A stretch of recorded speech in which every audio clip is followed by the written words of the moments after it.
You find yourself standing at the edge of Pompeii as the morning light begins to spread across the Bay of Naples. The air is still cool, but there's a heaviness to it, a thickness that clings to your skin like invisible oil. Your sandals, not the proper Roman kind, but something foreign and strange, already feel uncomfortable against the worn stones beneath your feet. The gates of the city open before you, inviting you into a world both familiar from history books and utterly alien in its living, breathing reality. The first thing that strikes you isn't the sight of the buildings or the people, but the sound, a dense tapestry of voices calling in dialects you can't quite place. Latin, yes, but not the formal Latin you might have learned. This is street Latin, rapid and punctuated with Oscan phrases, Greek exclamations, and words from languages you've never heard. A merchant argues with a customer over the price of wool, his hands gesturing dramatically as if conducting an invisible orchestra. Neither seems truly angry. This is simply the dance of commerce, performed countless times each day. You step further into the streets, and the morning sun intensifies. Heat begins to rise from the stone pavement, not the gentle warmth of modern concrete, but an ancient heat that has been absorbed and released by these same stones for centuries. The stone beneath your feet has witnessed the rise and fall of empires, the shuffling of countless sandals, the spilled wine of celebrations now forgotten. Each slab tells a story you cannot read. The street narrows as you move deeper into the city. Buildings press in on both sides, not the pristine white marble of popular imagination, but structures painted in bold reds, blues, and yellows. Some of the paint is fresh and vibrant, other sections are faded or flaking. Nothing in Pompeii seems quite finished. A wall half plastered, a doorway awaiting its final carved details, scaffolding against the side of a building where workers add another story to an already precarious structure. The city breathes with constant renovation, as if racing against some invisible clock. You pass a thermopolium, what we might call a fast food counter, where a proprietor serves steaming bowls of garum-flavored stew to waiting customers. The smell hits you like a physical force, fermented fish sauce, pungent and overwhelming. It mingles with the scents of fresh bread, human sweat, animal dung, and exotic spices from across the empire. Your stomach turns slightly. What smells appetizing to the locals registers as deeply foreign to your modern senses. A man with oil-stained hands takes his bowl and slurps loudly, nodding with satisfaction at the proprietor. You wonder how anyone could eat standing up, in this heat, in this press of bodies, with that particular smell filling their nostrils. The crowds thicken as you approach the forum. Bodies push past you without apology, not out of rudeness, but because personal space is a concept that hasn't been invented yet. A woman brushes against you, her arm slick with perspiration, leaving a damp streak on your own skin. You try to wipe it away, but only succeed in mixing it with your own sweat. The heat is building now. Even though it's not yet midday, you realize, with a start, that there is no escape from this heat. No air-conditioned refuge, no electric fan, no iced beverage. The best you might hope for is shade, or perhaps a tepid bath. Later, if you can find your way to the public baths, and somehow explain your presence there. On a wall to your right, you notice graffiti etched into the plaster, not the tags or political statements of the modern world, but something more immediate, more personal. Successes the weaver loves Iris, who belongs to innkeeper Vernon. She doesn't care about him, but he begs her to take pity on him, written by his rival, farewell. Below it another hand has added, jealous one, why do you break up happy love affairs? May your heart be pierced by burning desire, if you malign those more fortunate. Private drama laid bare on public walls, for anyone to read, to judge, to gossip about. You run your fingers across the etched words, connecting with the anonymous hands that carved them, wondering what became of this love triangle. The forum opens before you, a vast rectangular space, surrounded by columned buildings.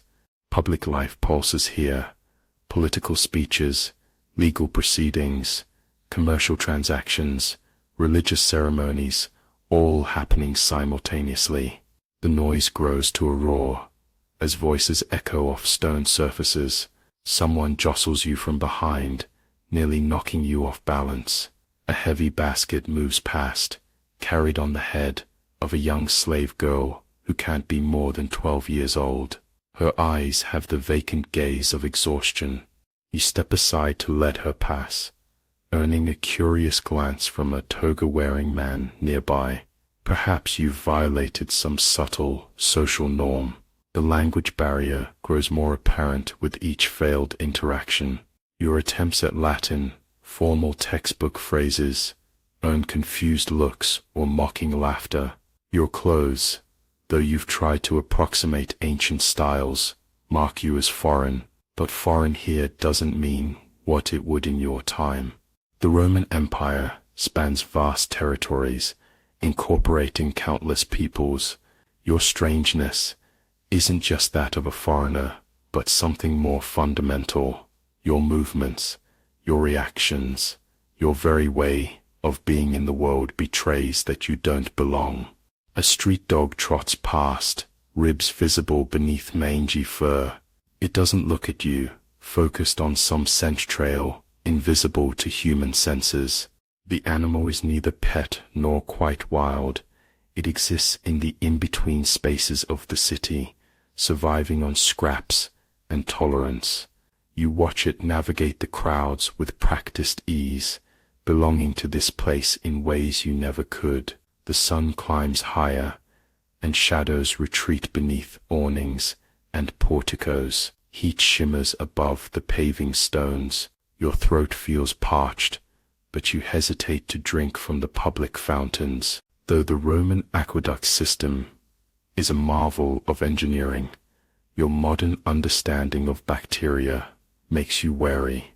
This caution alone would mark you as strange here, where people drink freely from the public water, splash it on their faces, use it for washing without a second thought. You pass the Macellum, the central market, where fishmongers display their morning catch on marble slabs. Flies buzz around the glistening bodies of fish from the bay. A merchant calls out prices, his voice rising above the general din. An elegantly dressed woman points to a particularly large specimen, and her slave steps forward to negotiate. The transaction involves rapid haggling, theatrical gestures of disbelief, declarations of quality, or accusations of poor value. Money changes hands, not paper bills, but heavy coins that clink with the unmistakable sound of actual silver and bronze. Nothing as abstract as a credit card or digital payment, but metal that bears the weight of its own worth. Near the market stands a shrine to the household gods, the Lares. A local merchant pauses in passing to touch his fingers to his lips, then to the small statue, a brief moment of devotion amid commerce. Religion here isn't a separate Sunday activity, but woven into every aspect of daily life. Shrines appear at street corners, inside homes, at the entrance to businesses. The gods are present everywhere, demanding acknowledgement in ways both formal and casual. You continue walking, trying to look purposeful, though you have no destination. The streets follow no grid pattern that makes sense to your modern mind. They twist and turn, sometimes widening into plazas, sometimes narrowing to passages where two people can barely walk side by side. Large stepping stones cross the streets at intervals, not decorative elements, but practical necessities, as the streets frequently serve as drainage channels for waste and rainwater. You watch locals step up and across these stones with practiced ease, never breaking stride. Your own attempts are less graceful, causing more curious glances. The heat intensifies with each passing hour. Sweat runs freely down your back, between your shoulder blades, along your temples. Your modern expectations of comfort find no purchase here. There are no tissues to wipe your brow, no shower to wash away the day's accumulation of sweat and dust. The locals seem untroubled by what to you feels increasingly unbearable. They've never known anything else. A group of young men in tunics passes by, laughing loudly at some shared joke. One glances at you and makes a comment to his companions, triggering another burst of laughter. You can't understand the words, but the meaning is clear enough. You are the subject of their amusement. Perhaps it's your walking gait, your clothing details, or simply the lost expression on your face. You try to adopt a more confident posture, but it feels forced, which likely only makes you appear more strange. You pass a full onika, a laundry, where men stand in large vats, stomping on clothes in a mixture of water and urine. The ammonia in urine makes it an effective cleaning agent, but the smell makes you recoil. The workers, bare-legged and sweating, in the steam rising from the vats, pay you no mind. This is just another workday for them. A supervisor shouts instructions, pointing to a pile of soiled tugas waiting to be cleaned. The economics of slave labor make professional laundering more common than washing clothes at home. Another detail of daily life that separates you from understanding this world intuitively. As midday approaches, many shops begin to close. The rhythm of the Roman day doesn't match modern business hours.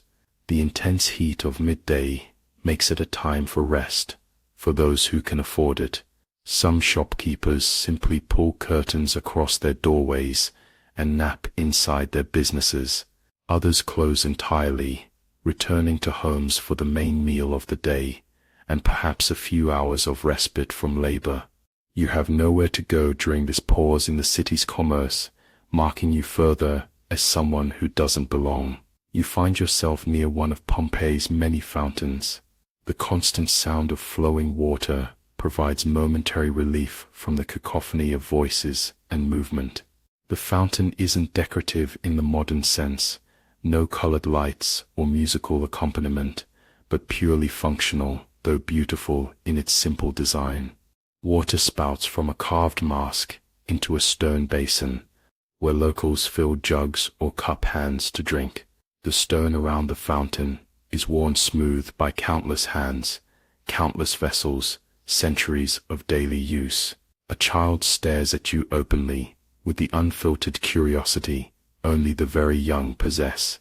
Unlike the adults who mask their assessment of your strangeness behind glances and whispers, this boy of perhaps 6 years simply stops and considers you, head tilted slightly. His tunic is stained with what might be olive oil and dirt. His feet are bare and calloused even at his young age. When you smile at him, he doesn't smile back, but continues his frank appraisal. A woman calls out, and he turns away without acknowledgement, running back to what you assume is his mother. You continue your aimless wandering, passing a bakery where the heat of ovens adds to the already sweltering air. The baker's arms are dusted with flour to the elbow, his face reddened from standing near the fire. Loaves of bread in shapes unfamiliar to you line wooden racks. The bread here isn't soft and spongy like modern white bread, but dense, chewy, often containing barley and emmer wheat, rather than the hybridized wheat of your time. Some loaves bear the baker's stamp, an early form of branding and quality assurance. The streets of Pompeii bear the marks of constant use, wheel ruts worn deep into stone by years of car traffic, paving stones polished by countless footsteps. Nothing is perfectly level or square. The stones fit together in patterns that follow the contours of the land and the needs of drainage rather than any abstract geometric ideal. There's an organic quality to the city's layout, as if it grew rather than was planned, though you know parts were indeed carefully designed. You pass a taberna, a wine shop, where amphorae stand in rows, their pointed bottoms fitted into holes in the counter. The proprietor measures wine into cups for customers who drink standing at the counter. The wine bears little resemblance to what you might know. It's often mixed with water, sometimes flavored with herbs or honey, and always present at meals. Water alone is rarely consumed, except by the very poor or the very ascetic. You consider trying to purchase a cup, but realize you don't have the proper currency. Your modern money, even gold or silver coins, would be recognized as foreign and strange, possibly leading to accusations of counterfeiting. A group of men in togas emerges from what appears to be a public building, perhaps local government officials concluding some civic business. Their conversation continues as they walk, gesturing emphatically. The toga, you realize, is not merely formal attire, but a complex social signifier. The quality of the wool, the brightness of the white, maintained by that urine-based cleaning you witnessed earlier, the presence or absence of a purple stripe, the way it's draped, all communicate status, office, and family standing to those who can read these signals. You, of course, cannot, which places you at a profound social disadvantage. The afternoon wears on, and shops begin to reopen after the midday pause.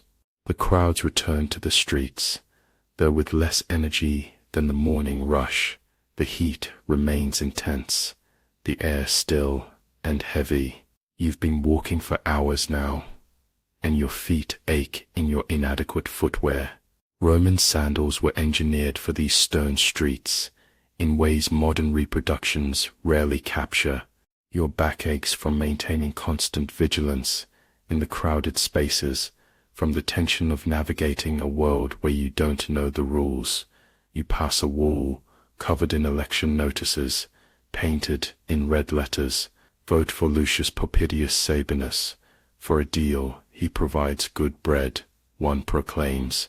Another endorses a different candidate, while a third makes promises about games and public works. Politics here isn't abstract, but immediate, local, tied to tangible benefits. The candidates aren't distant figures on television screens, but men you might see walking these same streets, men whose families have lived in this city for generations. Their campaigns appeal not to ideological positions, but to concrete offerings: bread, games, repairs to public buildings. As you round a corner, you encounter a religious procession, priests in distinctive garments, leading a small crowd, carrying images of deities. The participants chant in unison, a rhythmic sound that momentarily drowns out the street noise. Onlookers pause respectfully, some making gestures of devotion. You stop as well, unsure of the proper protocol. Is it offensive to watch, to turn away, to cross the path of the procession? Your hesitation itself marks you as an outsider.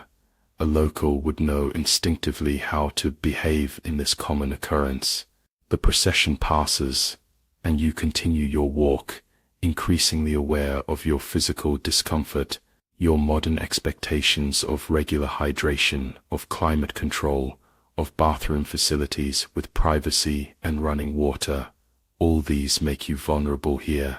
A Roman citizen might drink wine or water a few times a day, might be accustomed to communal toilets where conversations continue during bodily functions, might find the heat unpleasant but not debilitating.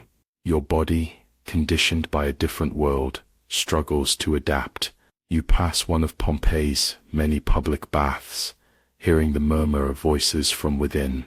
The baths are not merely places to get clean, but social institutions, places to conduct business, to exchange gossip, to see and be seen. They are rigorously gendered spaces, with different hours for men and women, or entirely separate facilities. You consider entering, but hesitate. The complex rituals of the bathhouse, where to undress, which rooms to use in which order, how to interact with attendants and other bathers, are unknown to you. Better to remain dirty than to reveal your ignorance so completely. As evening approaches, the quality of light changes, softening from the harsh glare of midday to a golden hue that catches the painted walls and columns differently. Oil lamps appear in windows and doorways, their flames tiny points of warmth in the gathering dusk. The city's rhythm shifts again, some businesses closing for the day, others just coming to life. Taverns and eateries grow more crowded. The smells of cooking intensify: garlic, olive oil, roasting meats. You find yourself in a residential area where the facades of homes present blank walls to the street, broken only by doorways and small windows set high in the walls. The true life of these houses focuses inward, around atrium and peristyle gardens, invisible from the street. Occasionally, through an open doorway, you glimpse these interior spaces: a colonnade, a fountain, painted walls, the flash of a mosaic floor. Then the doorway is passed, the private world hidden again. Night falls fully, and the city transforms. Without electric street lights, darkness is more complete, more enveloping. Oil lamps and torches create islands of light, beyond which shadows deepen. The crowds thin somewhat, though the streets never fully empty. Those who walk at night move with purpose, returning home, heading to evening engagements, conducting business that prefers darkness. You feel increasingly vulnerable. The social cues that are already difficult to read in daylight become nearly impossible in the inconsistent light of flame. You've been in Pompeii less than a day, and already you feel the profound exhaustion of constant alertness, of navigating a world where nothing is familiar, where every interaction carries the potential for misunderstanding. Your modern mind, accustomed to different technologies, different social structures, different expectations, finds no easy resting place here. You are a visitor in the most profound sense, not just to a place, but to a time whose assumptions about how life works bear only superficial resemblance to your own. As you stand at a crossroads, uncertain which direction to take in the deepening night, you realize that surviving here would require more than just learning a language or customs. It would demand a fundamental rewiring of your expectations, your reflexes, your sense of self in relation to society. The past truly is a foreign country, and Pompeii, vibrant and alive as it seems around you, already belongs to history, a history that breathes and moves, unaware of its approaching end. Dawn breaks over Pompeii, the light different somehow from yesterday, perhaps a bit hazier, though it's difficult to pinpoint exactly what has changed. You've managed to find shelter for the night in a portico, your sleep fitful and uncomfortable on the hard ground. Your body aches from the unfamiliar exertion of yesterday's wandering, from the strain of constant vigilance in an environment where you lack the instinctive understanding of social cues and dangers. You rise stiffly, brushing dust from your clothes. Already, the city stirs around you. Merchants arrange wares in front of their shops. Slaves carry water from public fountains to private homes. The smell of baking bread mingles with less pleasant odors, the night soil being collected from urban homes, the tang of urine from the forlonicas where laundry soaks. The sensory tapestry of Pompeii, reassembles itself for another day, overwhelming and foreign. A dog barks nearby, the sound sharp and somehow anxious. Another joins in, then another, until a chorus of canine voices rises above the usual morning sounds. You notice a man pausing to look at the animals with mild curiosity before continuing on his way. The dogs settle eventually, but there's a restlessness to them that seems to persist, even after they fall silent. They pace and sniff the air, behavior that would draw comment in your time, but passes unremarked here. You make your way toward a public fountain, desperate to wash your face and hands, to drink something after the long, dry night. As you approach, you notice a woman dipping her hand into the flowing water, then withdrawing it with a puzzled expression. She says something to another woman beside her, who also tests the water. They exchange words you cannot understand, then shrug and fill their jugs anyway. When you reach the fountain yourself, you understand their confusion. The water feels slightly warm to the touch, not the cool flow you would expect from an underground aqueduct on a summer morning. Thirst overcomes your hesitation. You cup your hands and drink. The water has an odd mineral taste, stronger than you remember from yesterday. Something metallic lingers on your tongue after you swallow. Again, you notice that while you registered these changes as strange, potentially concerning, the locals simply adapt and continue with their routines. What might trigger alarm in your world, changes to public water supply, is just a curiosity here, where infrastructure irregularities are common and scientific understanding of warning signs doesn't exist yet. As you move through the morning streets, you notice other subtle differences. A temple priest studies the flight patterns of birds with more than usual intensity, frowning slightly. A group of fishermen argue near their boats at the city's edge, gesturing toward the bay. One points to their catch, unusually small, from what you can gather through their animated conversation. Another shrugs expansively, as if to say, "What can be done?" They eventually distribute the fish among themselves and head toward the market, disappointment evident in their posture, but no sense of foreboding. In the forum, public life proceeds as usual, but you notice small details that seem off. A normally vibrant flower vendor has wilted blooms today. She explains something to a customer, gesturing vaguely toward Mount Vesuvius, looming in the distance. The mountain stands as it has for centuries, part of the landscape, so familiar that most citizens hardly notice its presence. Yet today, your modern eyes, trained perhaps by documentaries or history books, sense something different about it. Is the outline slightly changed? Is there more haze around its peak? You can't be certain, and no one around you seems concerned. You pass a small garden where an elderly man tends to plants. He straightens suddenly, hand pressed to his lower back, and looks toward the ground with confusion. Did it move?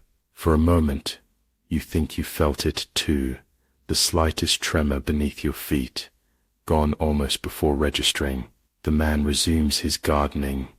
After a moment's pause, small earth tremors are common in this region.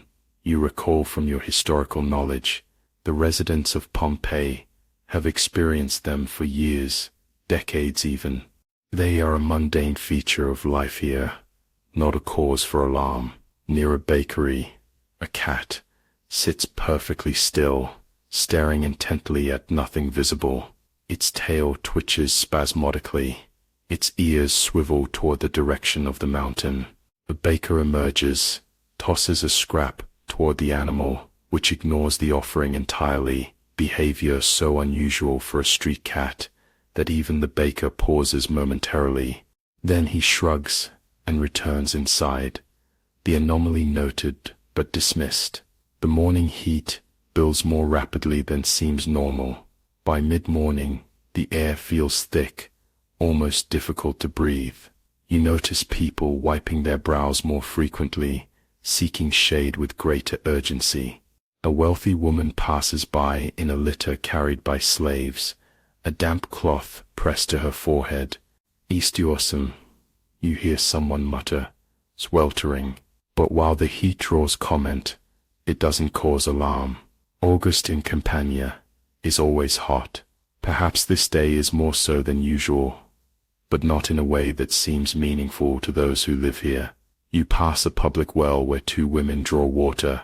As one raises the bucket, you notice something odd, tiny bubbles rising to the surface, as if the water were gently boiling though it isn't hot. The women notice too, exchanging glances. One points, says something that makes the other laugh, though nervously. They take their water and move on.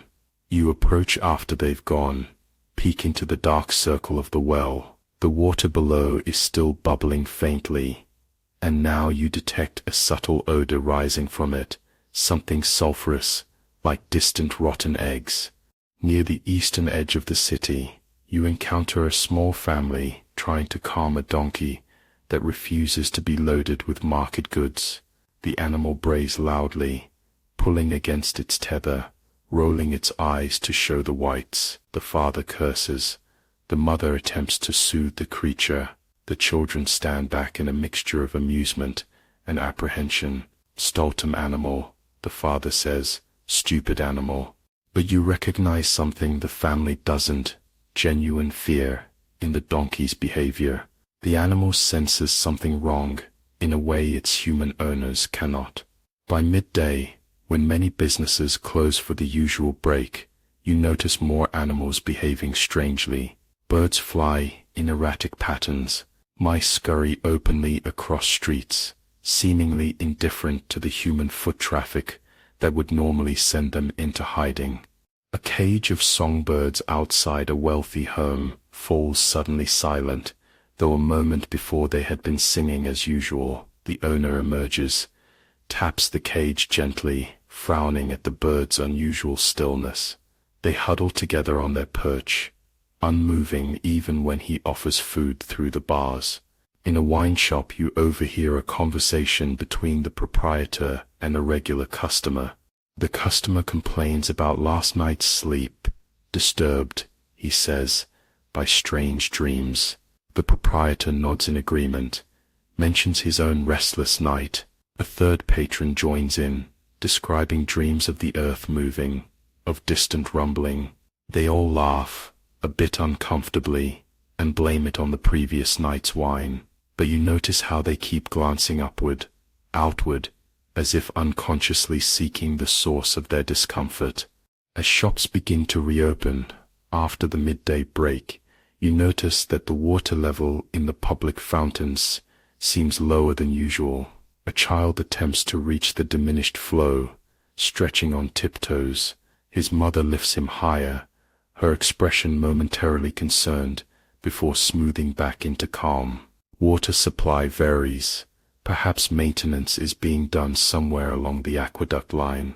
There's no reason to think this minor inconvenience connects to anything more ominous. You pass a temple where a sacrificial ritual is underway.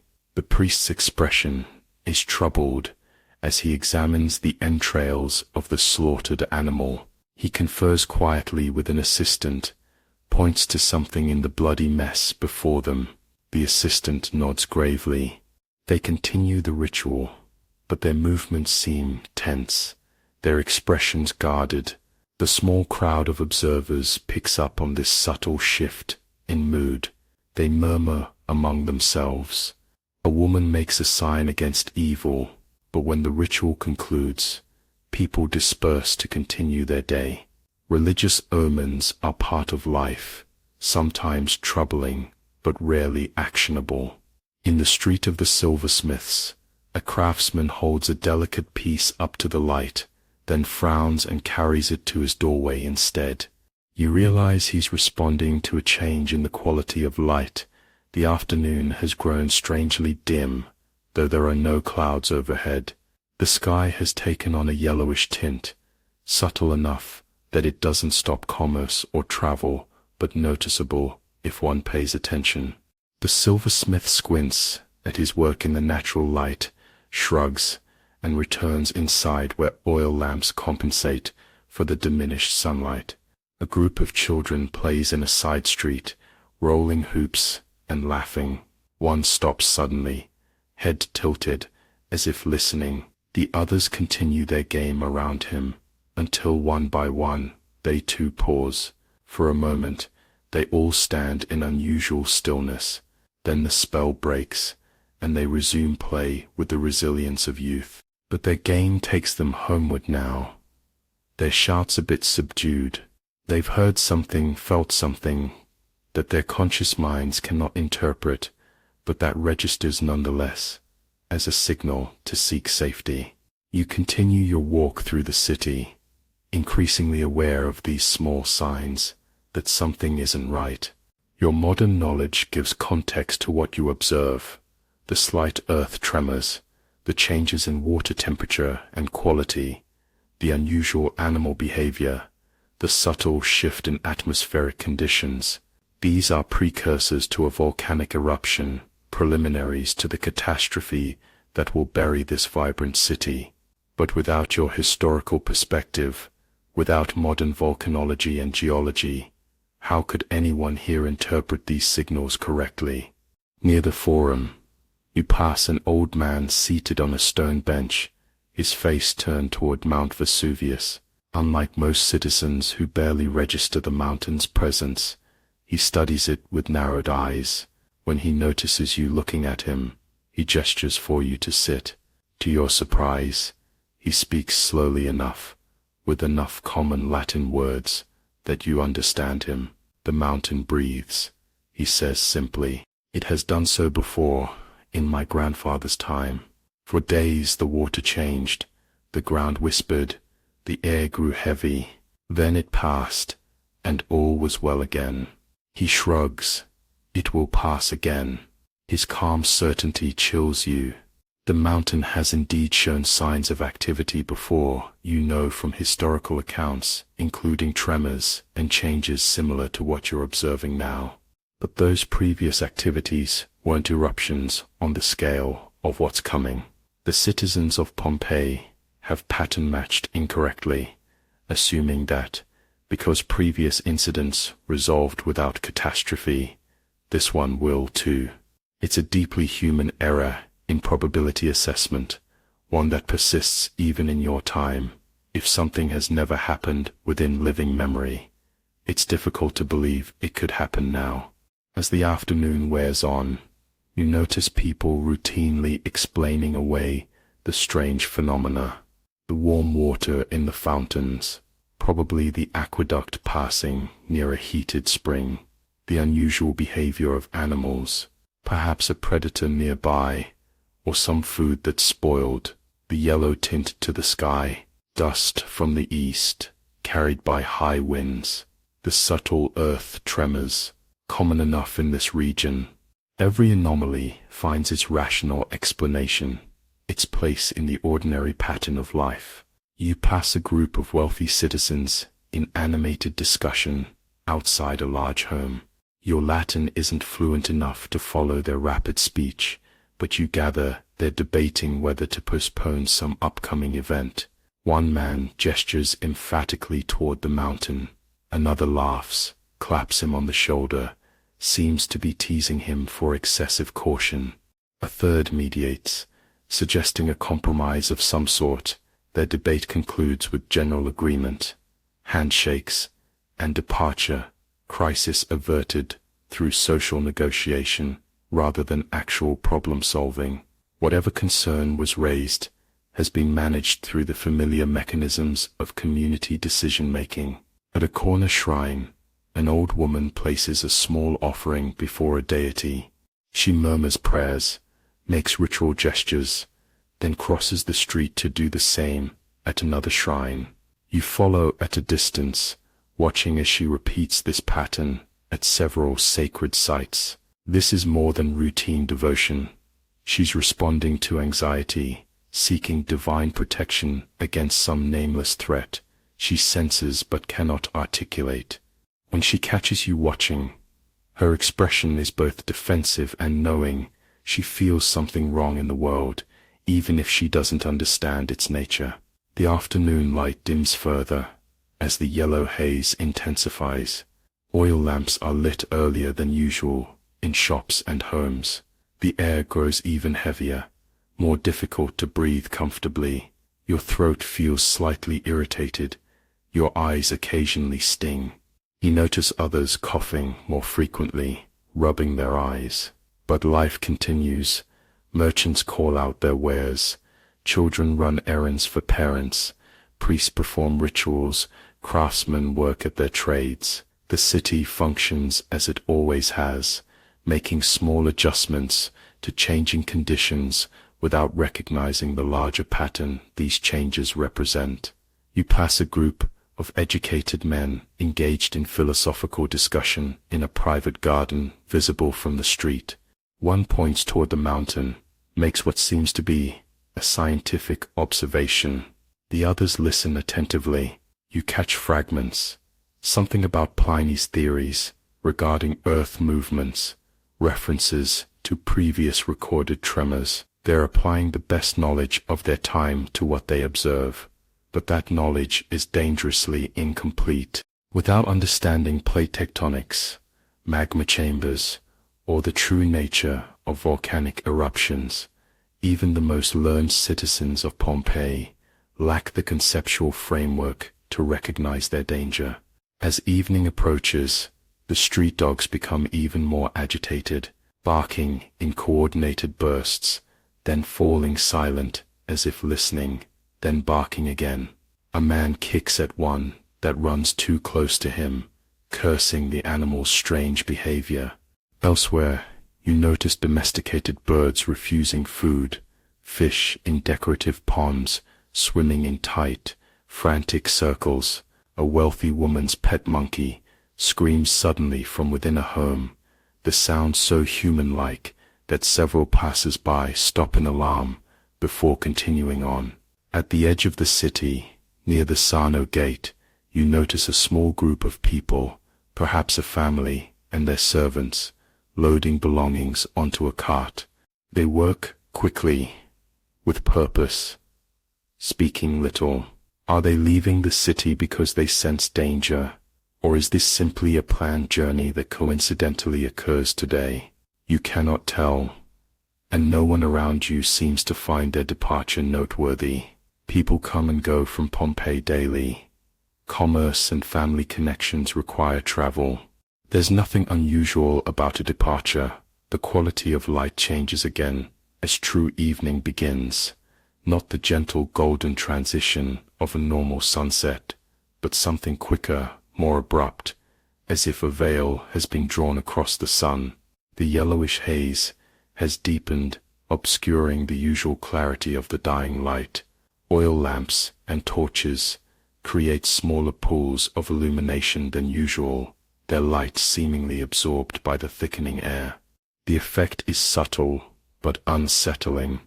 Shadows deeper, darkness more complete between the islands of artificial light. In a tavern, patrons drink more heavily than seems normal for early evening. Laughter is too loud, conversations more animated. No one speaks directly of fear, of concern about the day's strange occurrences, but the heightened atmosphere betrays a collective unease, being managed through social ritual. More wine is ordered. A man begins singing. Others join in. The familiar human response to undefined threat, gathering together, seeking the comfort of community, using alcohol to dull the senses that might otherwise register alarm. You notice a woman at the tavern's edge who doesn't participate in the growing revelry. She sits alone, eyes focused on nothing, hands wrapped around her cup but not drinking. When someone addresses her, she starts violently, then forces a smile that doesn't reach her eyes. She feels it too, the wrongness in the air, the sense that something approaches beyond understanding. But like everyone else, she has no framework for interpreting these feelings, no course of action to take in response. So she sits, caught between instinctive fear and rational dismissal. As full night falls, you find yourself again, without shelter, without a place in this society that continues its evening routines around you. The streets empty somewhat, as people retire to homes, though taverns remain busy, and some shops still operate by lamplight. The darkness feels different tonight, heavier, more complete. The stars usually visible over the city on clear nights seem dimmer, partially obscured by whatever hangs in the air above Pompeii. You pass a small home, where, through an open window, you see a mother reassuring a frightened child. The child points toward the ceiling, then toward the mountain, visible as a darker shape against the night sky. The mother smooths the child's hair, says something soothing, tucks a blanket around the small form. Children often perceive what adults have learned to ignore, the subtle signals of danger that social conditioning teaches us to rationalize away. But the child's fear changes nothing. The family settles for sleep, one more night in a city that has stood for centuries. As midnight approaches, you notice that the night birds, owls, nightjars are completely silent. No familiar calls pierce the darkness. Even the insects seem subdued, their usual chorus diminished. The night holds a quality of waiting, of held breath. Somewhere in the distance, a dog howls, a long mournful sound that raises goosebumps on your arms. It's answered by another, then falls silent. The city sleeps, or tries to sleep, beneath a sky that no longer feels protective, but ominous. You find a portico to shelter in for the night, though sleep seems impossible. Your body registers too many warning signals. Your mind processes too many observed anomalies, yet all around you, in homes and inns, the citizens of Pompeii do sleep, fitfully perhaps, troubled by dreams they'll dismiss in the morning, but fundamentally trusting in the continuity of their world. Without your historical knowledge, they have no reason to think that tomorrow will be different from today, that their city faces any threat more serious than the usual challenges of urban life. As you finally drift toward uneasy sleep, you realize that the quiet signs you've noticed throughout the day, the myriad small warnings the environment has provided, have been systematically ignored or misinterpreted by everyone around you, not out of stupidity or willful blindness, but because noticing them correctly would require a conceptual framework that doesn't exist here. The residents of Pompeii can no more recognize the warning signs of an imminent eruption than medieval peasants could identify radiation poisoning.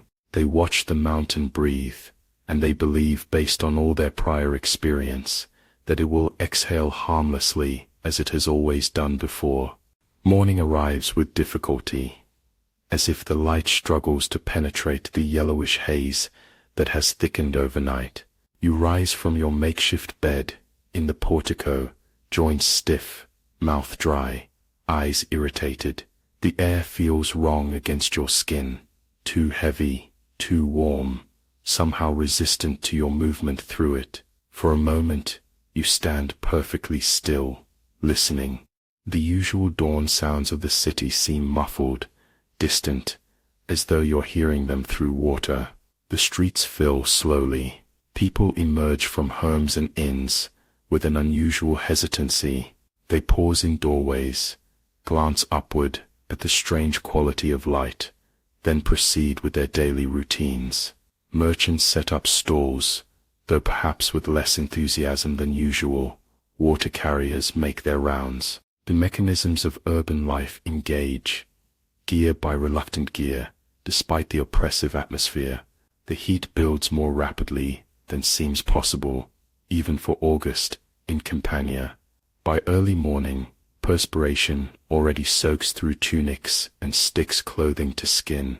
People move with a deliberate slowness, conserving energy in the stifling air. You notice more frequent stops at public fountains, more calls for water or wine from shops, Thirst intensifies in this heat, in this strange atmospheric pressure that makes breathing itself feel like effort. Near a public well, a small crowd gathers, their voices raised in concern. You approach close enough to see what's caused the disturbance. The water level has dropped dramatically overnight, and what remains looks cloudy, unpleasant. Someone lowers a bucket anyway, out of necessity, and when it's raised, the water within bubbles faintly and emits a distinct odor of sulfur. The crowd's concern rises, takes on a note of genuine alarm.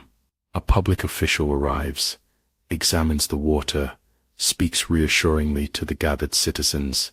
His words calm them somewhat, though you notice they depart quickly, their expressions still troubled. You continue walking, directionless in a city that has no place for you. Near the forum, you notice a woman seated on a bench, fanning herself weakly with a woven fan. Her face is flushed, her breathing rapid, heat exhaustion. You recognize from your modern medical knowledge. As you watch, unsure whether to approach, a family member or friend arrives to help her up, to guide her to shade and water. The incident is unremarkable in this heat, but you notice it repeated throughout the morning. People overcome by the combination of temperature and the strange heaviness in the air, needing assistance to recover. The earth moves beneath your feet, not violently, but with a gentle rolling motion that nevertheless stops conversations mid-sentence, causes everyone in the street to look down, then at each other. A tremor, stronger than those you felt yesterday. It passes quickly. People laugh, nervously, make comments you don't fully understand, but recognize as the universal language of tension relief. Just the mountain breathing, someone says loud enough for you to catch. The phrase is repeated, becoming a reassurance passed from person to person. Just the mountain breathing, as it has always done. By mid-morning, the light has taken on a peculiar quality, neither bright nor dark, but strangely diffuse, as if filtered through translucent stone. Colors appear muted, shadows lack definition. The yellow tinge to the air intensifies, giving familiar buildings an alien cast. You notice people squinting, rubbing their eyes, looking around with expressions of vague disorientation. The world doesn't look as it should, but the change is gradual enough that most adapt without conscious acknowledgement. In a small courtyard, you observe a mother attempting to comfort a crying child.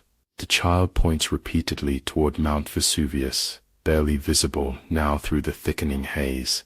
The mother's reassurances grow more insistent, tinged with her own anxiety poorly concealed. Finally, she simply picks the child up, carries him indoors, closes the door firmly. You've noticed this pattern repeatedly, children registering alarm at what adults force themselves to ignore. The young, not yet fully socialized, still trust their instinctive responses to danger signals. Another tremor passes through the ground, stronger than the last. This one causes a stack of pottery to topple from a merchant's display. The crash draws a crowd, creates a momentary disruption as the shopkeeper assesses damage and passers-by stop to watch or assist. The incident becomes a focal point for collective unease. You hear raised voices, see emphatic gesturing. Someone points toward the mountain.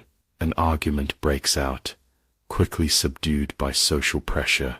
The crowd disperses. The broken pottery is cleared away. Commerce resumes. The moment of explicit concern passes without resolution. You find yourself near one of Pompeii's many bakeries, where the usual morning activity has taken on a frantic quality. The baker and his assistants work with unusual speed, glancing frequently toward the sky. They're attempting to complete the day's baking, despite the strange conditions, the uncertain light, the excessive heat, the difficulty breathing in the flour-filled air. made worse by whatever hangs in the atmosphere. A customer enters, calls out a greeting that sounds forced in its cheerfulness. The baker responds in kind, but his eyes keep returning to the open door, to the yellowish light beyond. Near the Stabian baths, you notice that the usual crowds are diminished. Those who do enter and exit move with purpose, their visits apparently shortened. You recall that the water in the baths is heated by furnaces built over natural thermal features, the same geothermal activity that connects to the volcanic system, now approaching crisis. Is the water too hot today? Does it carry the same sulfurous taint you observed in the wells? No one speaks of it directly, but the changed pattern of behavior around this daily ritual speaks volumes. The Forum, usually the pulsing heart of the city, feels strangely subdued. Official business proceeds, but with a distracted quality. The magistrate hearing complaints keeps losing his place in the proceedings, wiping perspiration from his brow, glancing upward at the oppressive sky. Those waiting their turn shift uncomfortably, fan themselves, exchange murmured comments. No one names the growing sense of wrongness, of pressure, building not just in the atmosphere, but in the collective consciousness of the city. You pass a temple where priests perform rituals with increased urgency. Offerings pile up before the altar, not just the usual flowers and food, but items of value, jewelry, coins, small statues. The worshippers who bring these gifts linger longer than normal, their prayers more intense, their gestures more emphatic. They're responding to undefined fear in the most direct way they know, appealing to divine protection through increased devotion. The gods have always watched over Pompeii. Surely they will continue to do so if properly propitiated. Another tremor rolls beneath the city, lasting longer than previous ones. This time, a thin fissure appears in the wall of a building near where you stand. It's small, probably not structurally significant, but it draws attention. A property owner examines it with concern, runs his fingers along the cracked plaster. Neighbors gather, offer opinions. You catch fragments of their conversation, references to repairs needed, to similar damage from tremors in previous years. They're fitting this new development into familiar patterns, interpreting it through past experience, rather than as a warning of unprecedented danger. By midday, when businesses would normally close for the usual break, many are already shuttered. The oppressive heat, the strange quality of light, the difficulty breathing normally in the thickening air, all make work increasingly challenging. Those who can retreat to the relative comfort of interior spaces do so. The streets thin out more than usual for this time of day, though they never empty completely. Essential movement continues. Water carriers still make rounds, messengers still deliver communications, slaves still perform required tasks, regardless of the conditions. You find yourself near a wealthy home, where through an open atrium, you observe a family in what appears to be heated discussion. The father gestures emphatically, seeming to advocate for some course of action. The mother shakes her head, points toward belongings visible in the space. Are they debating whether to leave the city, to wait out whatever strange atmospheric condition affects Pompeii today? Their conversation grows more animated, then abruptly ceases as they notice your observation. The door to the street closes firmly, their private deliberations continuing beyond view. The air grows thicker, still as afternoon approaches, the yellowish haze deepening to a sickly amber. Breathing becomes an increasingly conscious effort. You find yourself taking shallower breaths, as do those around you. Conversations happen in shorter bursts, punctuated by coughing, by pauses to gather strength. Public fountains attract constant visitors seeking relief from the oppressive air The relentless heat, water splashed on faces, provides momentary respite, but the comfort fades almost instantly in the atmospheric conditions. Another earth movement, stronger than those before. This one causes a car to shift position, its contents spilling onto the street. The owner curses loudly, begins gathering scattered merchandise. A few passers-by stop to help, their movements slow in the suffocating air. Nearby, a small statue topples from its niche in a garden wall. The incidents accumulate, minor damage that would be unremarkable in isolation, but forms a pattern when viewed collectively. The built environment of Pompeii begins to show stress under the repeated tremors. You notice more people gathering belongings, preparing for travel. A family loads a cart in front of their home, working with deliberate calm that barely masks their urgency. Nearby, a group of young men with travel packs slung over shoulders confer, pointing in different directions, seemingly debating routes out of the city.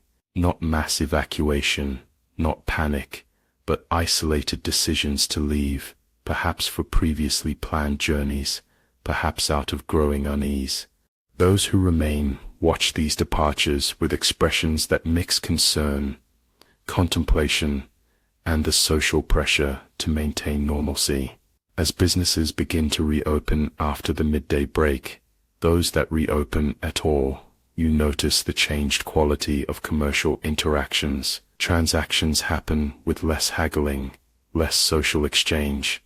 Both merchants and customers seem intent on completing necessary business efficiently, then returning to the relative protection of interior spaces. The natural human tendency to gather, to socialize, to extend commercial interactions into community building is suppressed by the environmental conditions that make prolonged exposure increasingly uncomfortable. The light changes again as afternoon advances, but not in the expected pattern of approaching evening. Instead, the amber haze darkens toward an unnatural bronze, then coppery red, casting an otherworldly glow over familiar structures. The effect is disorienting, almost hallucinatory. You notice people stopping to stare upward, expressions of genuine alarm breaking through social conditioning for the first time. Something is clearly, undeniably wrong with the sky, with the air itself. This can no longer be explained as ordinary atmospheric variation. A religious procession forms spontaneously near the forum, not a scheduled observance but a response to growing collective fear. Priests lead, followed by citizens from various social strata, united now in seeking divine intervention. They carry sacred objects, chant prayers that sound increasingly desperate. The procession winds through streets, gathering followers as it moves. Not everyone joins. Some watch from doorways, with expressions of cynicism or resignation. Others continue with necessary tasks, ignoring the display of religious fervor. But the procession grows nonetheless, channeling communal anxiety into ritual action. Another tremor shakes the city, the strongest yet. This one causes genuine structural damage. A column topples in a public building, part of a wall collapses in an older insula, roof tiles crash to the street in several locations. Trees of alarm rise above the usual urban sounds. People run toward or away from the damage, depending on their connections to those potentially harmed. A more serious crisis seems imminent. Civic response organizing to address injuries and damage. Then the shaking stops. Relief spreads visibly through groups of citizens. The crisis is managed, order restored, medical assistance rendered to the few injured. The strange coppery light intensifies as afternoon wanes, creating an effect like perpetual sunset, though not yet evening. The air now tastes metallic, irritates the throat with each breath. You notice people covering their faces with cloths, breathing through dampened fabric in an instinctive attempt to filter whatever contaminates the atmosphere. Those who must be outdoors move with greater urgency, completing necessary tasks as quickly as possible before returning to interior spaces. The streets gradually empty, except for those with no choice but to remain in the increasingly hostile environment. Near the amphitheater, a group of young men continues a scheduled athletic practice despite the conditions. Their movements are sluggish in the thick air, their normally energetic competition subdued. A trainer calls out encouragement that sounds hollow, forced. One athlete stops suddenly, doubles over in a coughing fit. His companions gather around with concern. The practice disbands shortly after, the young men departing in subdued conversation. Even youth and vigor have limits in these oppressive conditions. You pass a home where, through the doorway, you glimpse a family gathered around a small shrine. Their prayers are audible even from the street, earnest appeals for protection, for restoration of normalcy. A child's voice rises in question, is gently hushed. The family continues their devotions, finding comfort in familiar ritual even as the world around them grows increasingly unfamiliar. Their faith provides structure in uncertainty, a framework for managing the unmanageable. The coppery light deepens toward dusk, though it bears little resemblance to normal evening transition. Artificial illumination appears early, oil lamps and torches lit against the strange darkness that descends. Their flames seem diminished, struggling against the thickening air. The pools of light they cast are smaller than usual, more sharply defined against the unnatural gloom. The city takes on a fragmented quality, islands of illumination separated by expanding darkness. Another earth movement, different from the tremors, a slower rolling sensation that lasts longer, creates a momentary feeling of dizziness in those standing. You observe people reaching for walls, for each other, seeking stability in the suddenly unstable environment. Conversations pause, eyes meet in silent communication of shared experience, shared discomfort. When the movement passes, there's a collective exhalation, nervous laughter, a resumption of activity with greater tension evident in posture and expression. As true evening approaches, though the distinction between day and unnatural dusk has blurred, you notice more definitive changes in the city's rhythm. Taverns that would normally be busy now stand empty, or serve only a few determined patrons. Public spaces that would fill with evening socializing remain vacant. Families gather behind closed doors rather than on street-side benches. The collective instinct to seek shelter, to withdraw from the increasingly threatening environment, manifests in these changed patterns of behavior. Near the city walls, you observe a more decisive response to the conditions, a steady trickle of departures. Individuals, families, small groups make their way through gates toward the surrounding countryside or the nearby coast. Not mass exodus, but individual decisions multiplied. Those who leave carry minimal belongings, move with purpose rather than panic. Those who remain watch these departures with expressions that evolve from mild curiosity to more serious consideration. Should they too leave? Is this precaution or overreaction? Without clear information, without definitive warning, these decisions fall to personal judgment, to individual thresholds for risk and uncertainty.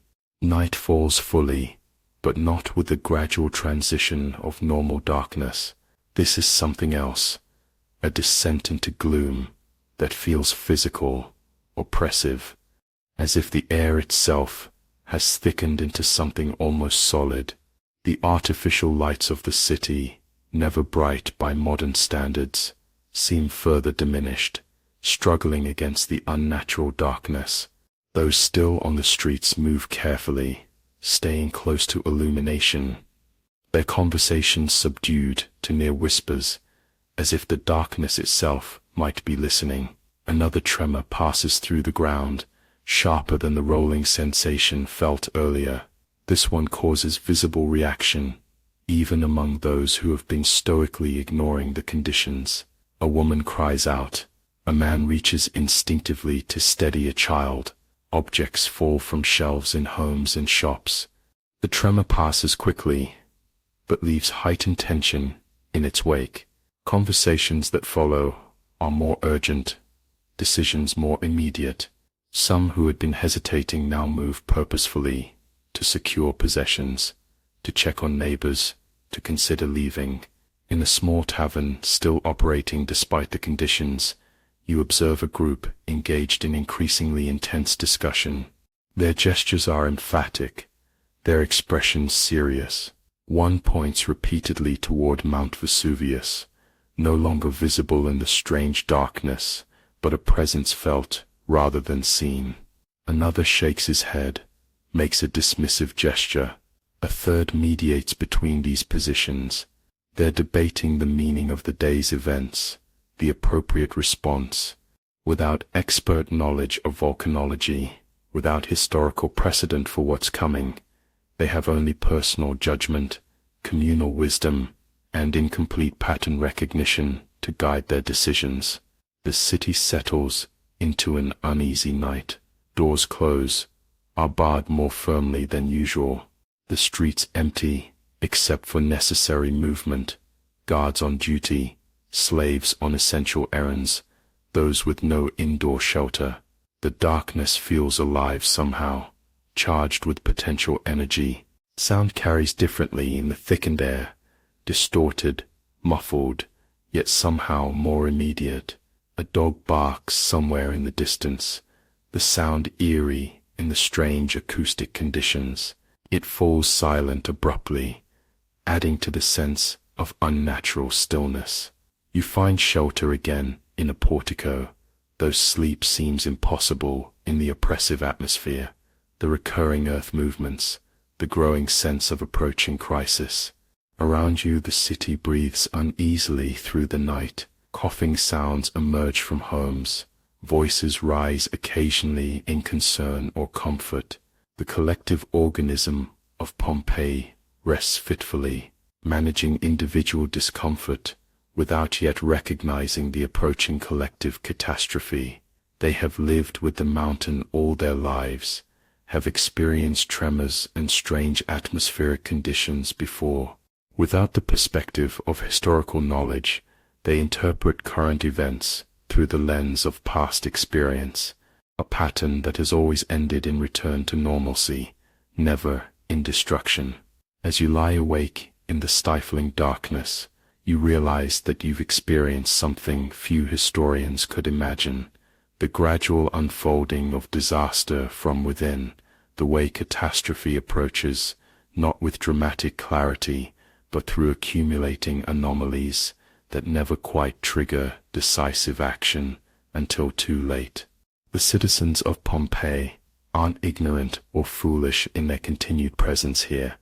They're simply human, responding to unprecedented threat with the limited tools of their experience and understanding. The day has felt too heavy because it carries the weight of approaching history, a weight perceptible only to you, who knows what the mountain's breath truly portends. Dawn breaks, though breaking hardly describes the gradual lightening of the heavy darkness that passes for night. The transition lacks the clarity, the promise of ordinary daybreak. You rise from your restless half-sleep in the portico, body aching from tension as much as from the hard surface beneath you. The air feels different again, thicker still, carrying a distinct odor you recognize as volcanic gases, though those around you lack the vocabulary to name it properly. Your throat burns slightly with each breath. Your eyes water continuously in the irritating atmosphere. The streets fill more slowly than on previous mornings, with noticeable gaps in the usual patterns. Some businesses remain shuttered, some water carriers are absent from their routes. Some market stalls stand empty. Those who do emerge move with visible caution, glancing frequently toward the sky, which has taken on a dark brownish tinge, unlike anything in normal experience. Conversations happen in lowered voices, punctuated by coughing, by pauses to breathe deliberately in the challenging air. Near a public fountain, now yielding only a thin trickle of cloudy water, you observe a group of citizens in serious discussion. Their gestures are more emphatic than social convention usually allows, their expressions openly concerned rather than carefully moderated. The veneer of normalcy that governed yesterday's responses has worn thinner overnight. Anxiety manifests more openly in posture, in facial expression, in the qualitative nature of public interaction. Still no panic, no mass exodus, just heightened concern, increasingly difficult to suppress. Another tremor rolls beneath the city, stronger than those from yesterday. This one causes structural damage, visible from where you stand. A wall partially collapses, roof tiles cascade to the street, columns sway dangerously. People cry out in genuine alarm, run toward or away from damaged areas, depending on their connections to those potentially harmed. The tremor lasts longer than previous ones, and when it finally subsides, the mood has shifted palpably. Fear now shows openly on faces. Discussions grow more urgent, decisions more immediate. You notice more decisive movement toward the city gates, not just individuals or isolated families now, but larger groups, often extended households with slaves carrying belongings. They move with purpose, with a sense of urgency, barely contained. Those who remain watch these departures with expressions that evolve from consideration to concern, to the beginnings of genuine alarm. Should they follow? Is the moment for precautionary departure passing? Without official guidance, without clear warning systems, these life or death decisions fall to individual judgment, to family consensus, to economic capability. Not everyone can leave, not everyone has somewhere to go. In the forum, you observe a gathering of officials, recognizable by their dress, their demeanor, the deference shown to them by others. They confer with intense focus, occasionally gesturing toward the mountain no longer visible through the thickening atmospheric conditions, but a presence felt by all. Are they organizing evacuation, planning emergency response? From the fragments of conversation you can understand, it seems they're trying to balance maintaining order against growing evidence of genuine threat. Their discussions continue without clear resolution, reflecting the impossible difficulty of their position, responsible for public welfare, without access to the scientific understanding that would clarify the nature and scope of the danger. The light changes again, taking on a sickly greenish cast that makes familiar buildings, familiar faces look alien, distorted. This unnatural illumination triggers more visible unease. People pause in their activities, look upward with expressions of genuine alarm. A tall woman near you murmurs a prayer, makes a protective sign. A child begins crying, is hushed by a harried parent. The collective pretense that conditions remain within normal parameters frays further. Reality increasingly resists reassuring interpretation.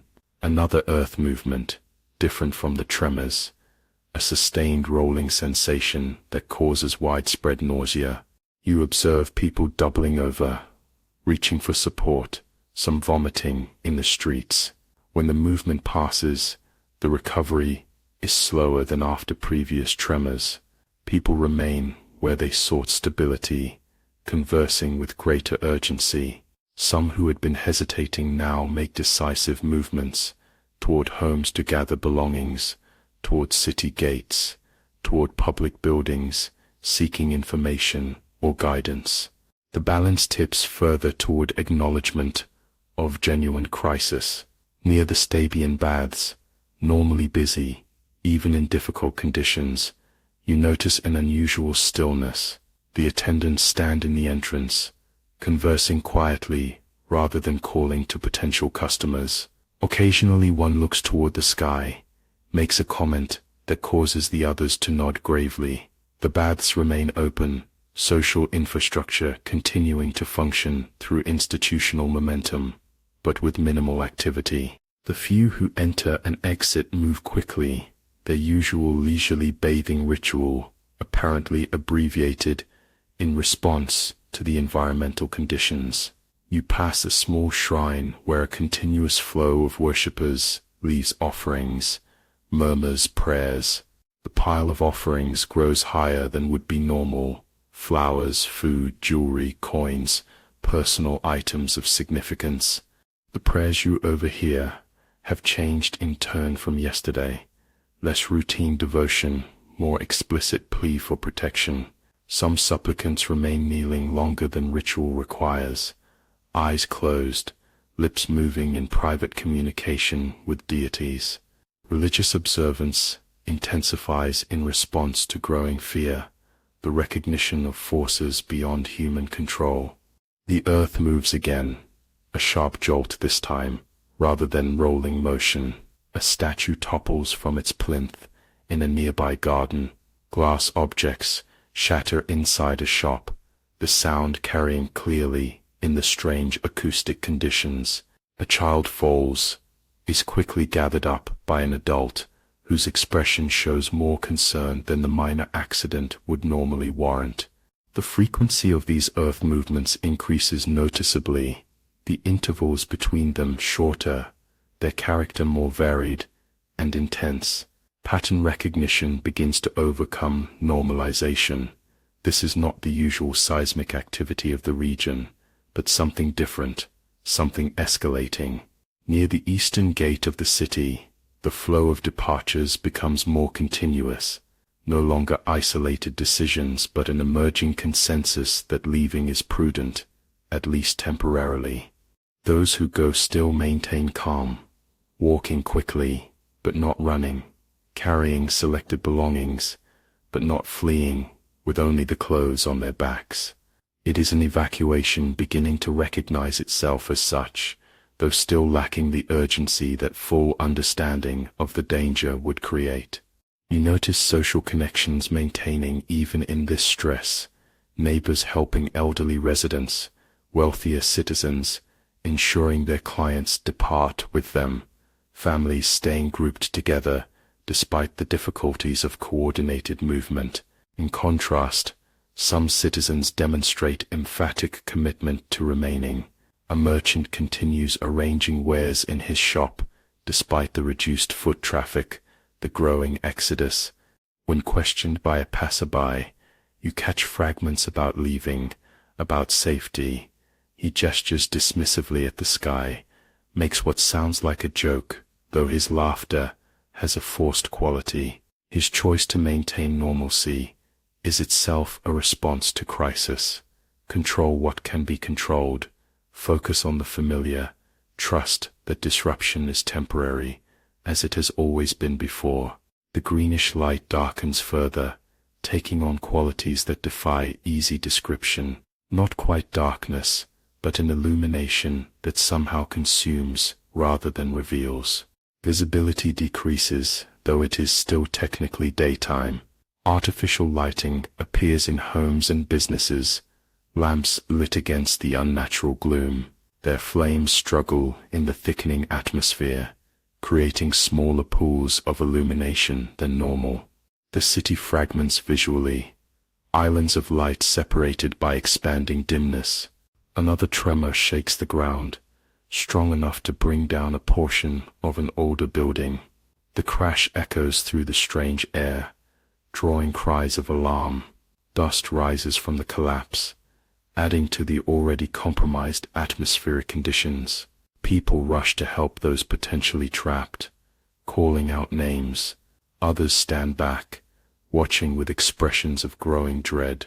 When several are pulled safely from the debris, a cheer rises, brief celebration in the face of escalating threat. Small victories maintain the human capacity to function under deteriorating conditions. You notice the first ash beginning to fall, not the pumice and heavy ash that history records as the main destructive force, but fine particles, almost invisible, except where they gather on surfaces, where they catch the strange light in their slow descent. Few around you seem to recognize the significance of this development. It registers as an oddity, a further atmospheric anomaly among many. Someone brushes the fine dust from their clothing with casual irritation.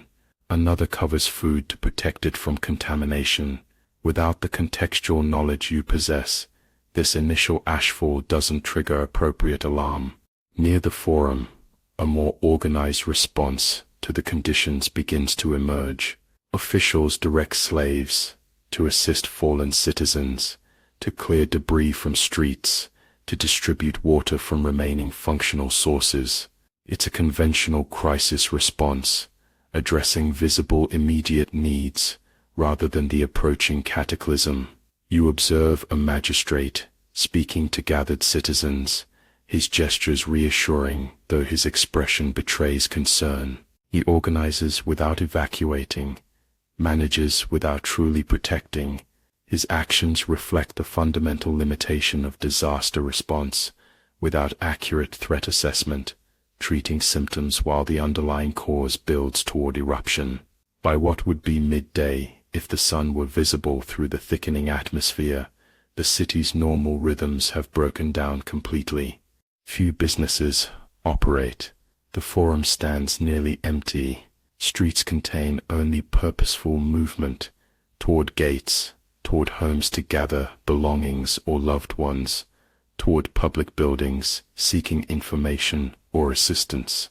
The pretense of normalcy has largely fallen away, replaced by acknowledged crisis response, though still without full comprehension of what approaches. The ashfall intensifies gradually, accumulating more noticeably on surfaces, requiring more frequent brushing away from clothing and hair. Its character changes slightly, coarser particles mixed with the fine dust, and makes a subtle sound as it descends, something between gentle rain and the softest hail, audible in the strange quiet that has fallen over much of the city. Some now cover their faces with cloths to filter the air, looking around with expressions of growing alarm. Recognition spreads that this is not merely poor air quality, but something falling from the sky, something connected to the mountain's strange behavior. Another earth movement rolls beneath the city, sustained and powerful. Structural damage occurs in multiple locations. Walls crack, columns topple, roof tiles crash to streets. The sound of destruction briefly drowns out other noises, then fades to reveal cries for help, shouted instructions, the crack and rumble of secondary collapses. Organized response becomes more difficult as conditions deteriorate, as more citizens focus on personal and family safety rather than community assistance. The social fabric stretches without yet tearing completely. Near a city gate, the outward flow now resembles true evacuation rather than precautionary departure. The composure of earlier exits gives way to more visible urgency. People call to one another, hurry children along, carry what can be quickly gathered rather than carefully selected. Guards attempt to maintain order, to prevent dangerous crowding, but their own concern shows in their expressions, their shortened tempers, their frequent glances toward the darkening sky. The institutional discipline that normally governs civic functions bends under the weight of personal fear. You notice a different pattern among some citizens, not evacuation, but intensified religious response. A procession forms spontaneously near a major temple, priests leading citizens in prayer, in sacrifice, in appeals to deities for protection.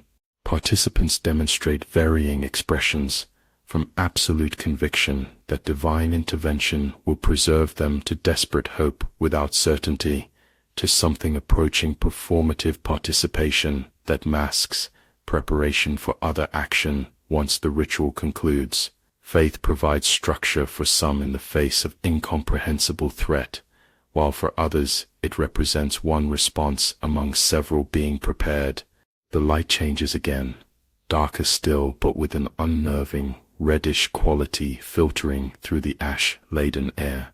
The effect is otherworldly, apocalyptic by any standard. This visible manifestation of disaster, now in progress, triggers more decisive action among those still hesitating. Families gather in streets, belongings hastily bundled, decisions made with the rapid certainty of final options closing. The remaining pretense that this is manageable, temporary disruption falls away.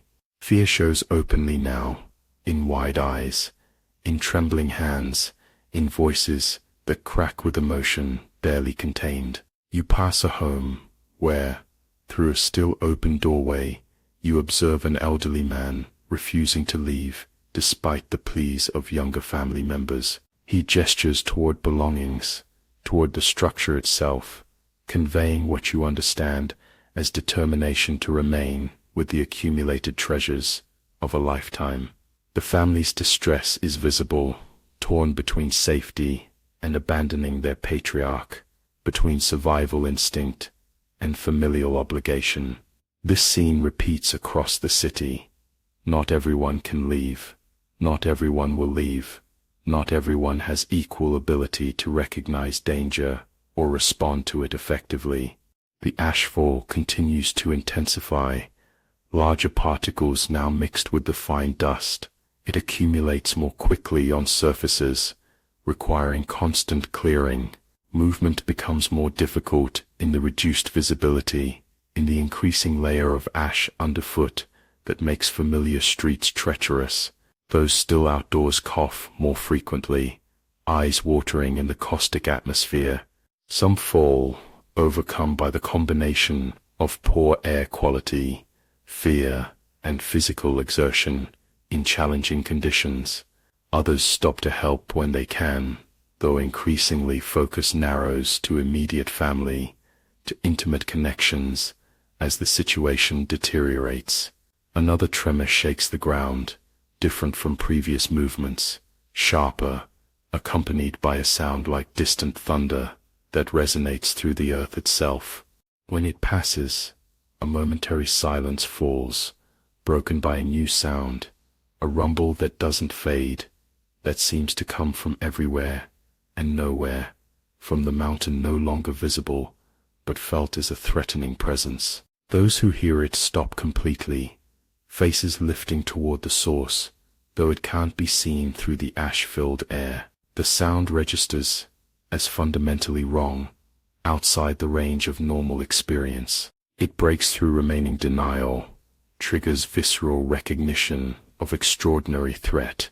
The exodus from the city accelerates, taking on qualities of genuine flight rather than organized evacuation. Running figures appear in streets, cloths pressed to faces, calling out for family members, for friends. The composition of those fleeing changes, no longer primarily the wealthy who can relocate easily, who have alternative accommodations, but a broader cross-section of society. Fear overcomes economic calculation, social constraint, institutional loyalty. Survival instinct asserts itself with increasing urgency as conditions worsen visibly by the hour. Yet even now, as disaster unfolds undeniably, not everyone leaves. You pass civic buildings where officials remain at their posts, maintaining institutional function despite personal risk. Priests continue rituals in temples, finding meaning in devotion, even as the physical world grows more hostile around them. Some merchants protect their life's investment in goods and property, calculating that weather will pass as it always has before. Some families lack resources to travel, having nowhere to go, no means to sustain themselves away from home. Some elderly or infirm cannot be moved easily, choose familiar surroundings over difficult journey with uncertain outcome. Human response to disaster is never uniform, never completely rational when viewed collectively. The strange, muffled thunder sound intensifies, now constant rather than intermittent. The ground trembles continuously, a vibration just at the threshold of perception that never quite ceases. The air grows thicker with ash, breathing more labored with each passing hour. The reddish light darkens further, approaching a grotesque parody of night, though it is still technically afternoon. Time itself seems distorted, stretched, and compressed simultaneously, as normal markers of its passage, position of the sun, quality of light, rhythm of urban activity, lose meaning in the extraordinary conditions. Near what remains of the market, you observe a final exchange of goods, not normal commerce, but a form of crisis barter. A man trades stored food for a sturdier carrying sack. A woman exchanges jewelry for help, transporting an elderly parent. Economic relationships transform under pressure, revealing the underlying social bonds that persist when institutional structures begin to fail. People help or exploit one another based on character revealed rather than constrained by normal social regulation. Some demonstrate extraordinary generosity, others opportunism. Most fall somewhere between, balancing self-preservation with maintained humanity. The ashfall changes character again, heavier materials now descending, small stones mixed with ash that strike exposed skin painfully, that clatter on roof tiles and street stones with audible impact. This development triggers more immediate flight among those still present. Protection of the head becomes instinctive. Cloths or leather or wooden items held overhead as makeshift shields against the falling debris. Movement grows more urgent, more desperate, as the physical danger becomes immediate rather than theoretical. Calls for family members take on heightened emotion. Hands reach out to steady strangers who stumble on ash-covered streets. Brief moments of connection in growing chaos. You find yourself near the northern gate of the city, witnessing the stream of citizens fleeing toward what they hope is safety, away from the mountain, though its exact threat remains incomprehensible to them. They carry what can be held, small bundles of possessions, children too young to walk quickly, elderly too frail to manage alone. The expressions mix, determination with fear, focus on immediate survival rather than longer-term considerations. They move as individuals, as families, as small groups connected by relationship or circumstance, not as organized evacuation under central direction. Each makes their own calculation about when to leave, where to go, what to carry, who to help. Even as masses flee, you notice others moving inward, against the flow, officials attempting to maintain order, soldiers assisting the injured, priests committed to temple duties, families searching for missing members, the heroic and the foolish mixed indistinguishably in crisis conditions. Human response to disaster reveals character stripped of social pretense. Some rise to extraordinary compassion and courage. Some descend to panic or exploitation. Most oscillate between extremes as conditions change, as immediate needs and opportunities shift with developing crisis. The rumbling sound rises suddenly in volume, accompanied by a more violent earth movement that causes widespread structural failure. Buildings already weakened by earlier tremors now collapse more completely. Streets buckle, water pipes rupture, sending precious liquid flowing uselessly across stone surfaces already treacherous with ash. The physical fabric of Pompeii, stable for centuries, begins to tear apart under forces it was never designed to withstand. Human constructions reveal their fragility when tested by geological power, awakening after long dormancy. The sky darkens to near total night, though by normal reckoning it would be early evening. The falling ash and small stones increase in volume, in size, in force of impact. Movement becomes increasingly difficult, challenging to see, to breathe, to walk on unstable surfaces, to avoid falling debris. Those still fleeing do so with greater urgency, greater difficulty. Some fall and are helped up. Others fall and remain where they lie, overcome by conditions, by injury, by despair. The strong assist the vulnerable when they can, when immediate survival needs allow extension of concern beyond the self and closest connections. In this near darkness, artificial light takes on greater significance, torches and lamps creating small spheres of illumination in the enveloping gloom. These points of light move through streets, gather in small clusters where people take momentary shelter, fade and disappear as conditions overcome the effort to maintain them. Each represents continuing human effort to push back darkness, literal and metaphorical, even as disaster surrounds every effort with futility not yet acknowledged. You witness a final moment of ordinary life, a family sharing bread and wine in the doorway of their home, a brief rest in their preparation to depart. They pass the food with care, ensuring children eat first, maintaining the basic ceremonies of sharing a meal despite extraordinary circumstances. Their faces in the lamplight show fear, contained by routine, by the structure of familiar action. When the earth shakes again, they gather their few belongings and move out into the ash-filled street, joining the thinning stream of those still able to flee.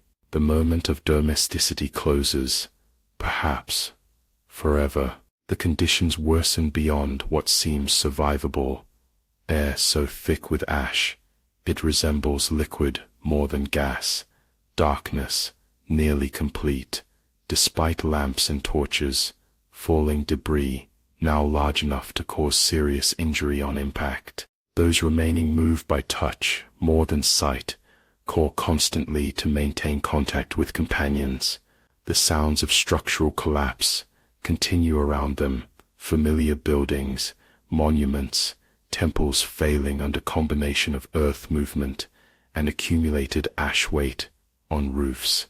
The city dies by stages around those still witnessed to its ending. Near what remains recognizable of the Forum, a small group gathers around a fallen statue of Jupiter.